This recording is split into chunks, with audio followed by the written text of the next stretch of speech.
ರಾಜಯೋಗದಲ್ಲಿ ಪ್ರತ್ಯಾಹಾರ ತುಂಬ ಇಂಪಾರ್ಟೆಂಟು. ಪಂಚ ಇಂದ್ರಿಯಗಳನ್ನು ನಿಯಂತ್ರಣ ಮಾಡುವ ವಿದ್ಯೆ. ಮನಸ್ಸಿನ ಚಂಚಲತೆ ಮೂಲವೇ ಪಂಚ ಇಂದ್ರಿಯಗಳು. ಚಂಚಲವಾದ ಮನಸ್ಸಿಂದ ಯಾವ ಸಾಧನೆಯನ್ನು ಮಾಡಲು ಸಾಧ್ಯವಿಲ್ಲ. ಮನಸ್ಸು ಸಮಾಧಾನವಾಗಿರಬೇಕು. ನಾವು ಏನು ಹೇಳುತ್ತೀವಿ ಅದನ್ನು ಮನಸ್ಸು ಕೇಳಬೇಕೇ ಹೊರತು ಮನಸ್ಸು ನಮ್ಮನ್ನು ರೂಲ್ ಮಾಡಬಾರದು. ಭಗವಂತ ಸೃಷ್ಟಿ ಮಾಡಿರುವ ಲೋಕದಲ್ಲಿರುವ ಎಲ್ಲ ವಸ್ತುಗಳ ಮೇಲೆ ನಮ್ಮ ಪಂಚ ಇಂದ್ರಿಯಗಳು ತನ್ನ ಮನಸ್ಸನ್ನು ಹಾಕಿದಾಗ ಉದ್ವೇಗ, ಆಲೋಚನೆ, ಒತ್ತಡ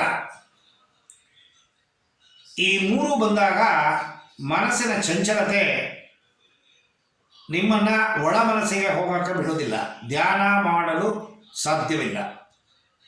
ಸುಮಾರು ಜನ ಕೇಳ್ತಾರೆ, ಕಣ್ಣು ಮುಚ್ಚಿ ಕೂತ್ಕೊತೀನಿ, ನೀವು ಹೇಳಿದ ಮಂತ್ರವನ್ನು ಜಪಿಸ್ತೀನಿ,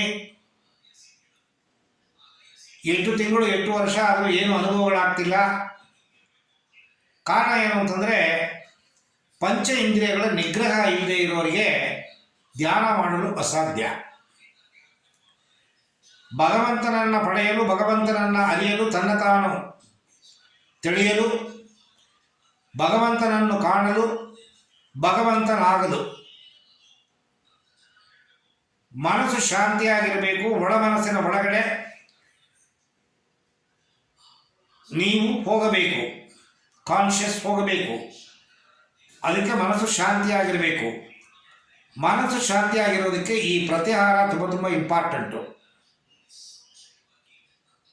ಆಹಾರ, ರಜೋ ಆಹಾರ, ತಮೋ ಆಹಾರ, ಸಾತ್ವಿಕ ಆಹಾರ. ರಜೋ ಆಹಾರ ರಾಜನ ಗುಣಗಳನ್ನು ಕೊಡುವ ಆಹಾರಗಳು. ಕಾಮ, ಕ್ರೋಧ, ಲೋಭ, ಮೋಹ, ಮದ, ಮಾತ್ಸರ್ಯ ಇವುಗಳು ರಾಜನ ಗುಣಗಳು. ಕಾಮ ದುರಾಸೆ, ಕ್ರೋಧ ಅತಿ ಕೋಪ, ಲೋಭ ಅತಿ ಕಂಜೂಸ್ತನ, ಮೋಹ ಅತಿ ಅಟ್ಯಾಚ್ಮೆಂಟು. ಕಾಮ, ಕ್ರೋಧ, ಲೋಭ, ಮೋಹ, ಮದ, ಅಹಂಕಾರ ಹೆಚ್ಚಿನ ದುರಹಂಕಾರ, ಮಾತ್ಸರ್ಯ ಹೊಟ್ಟೆ ಹೆಚ್ಚು. ಕಾಮ ಆಸೆ ಬೇಕು, ಕ್ರೋಧ ಕೋಪ ಬೇಕು, ಲೋಭ ಕಂಜೂಸ್ತನ ಬೇಕು. ಕಾಮ, ಕ್ರೋಧ, ಲೋಭ, ಮೋಹ, ಮದ, ಮಾತ್ಸರ್ಯಗಳು ಸರಿ ಪ್ರಮಾಣದಲ್ಲಿ ಇದ್ದರೆ ಮಾತ್ರ ನಾವು ಜೀವನ ಮಾಡಲು ಸಾಧ್ಯ. ಅದು ಲೌಕಿಕ ಜೀವನವೋ ಆಧ್ಯಾತ್ಮ ಜೀವನವೋ.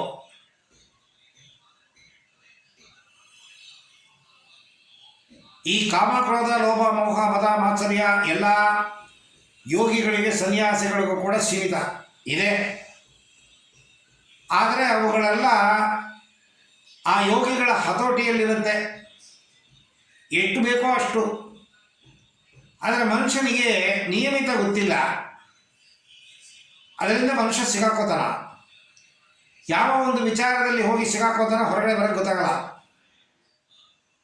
ಸೊ ಹಾಗಾಗಿ ಈ ಕಾಮ, ಕ್ರೋಧ, ಲೋಭ, ಮೋಹ, ಮದ, ಮಾತ್ಸರ್ಯಗಳನ್ನು ನೀವು ಸಮತೋಲನದಲ್ಲಿ ಇಟ್ಟುಕೊಳ್ಳಬೇಕು ಅಂತಂದರೆ ಈ ಪಂಚ ಇಂದ್ರಿಯಗಳು ನಿಮ್ಮ ಹತೋಟಿಯಲ್ಲಿ ಇರಬೇಕು. ನೀವು ತಿನ್ನುವ ಆಹಾರ ಸರಿಯಾದ ಆಹಾರವನ್ನು ಸೇವನೆ ಮಾಡಬೇಕು.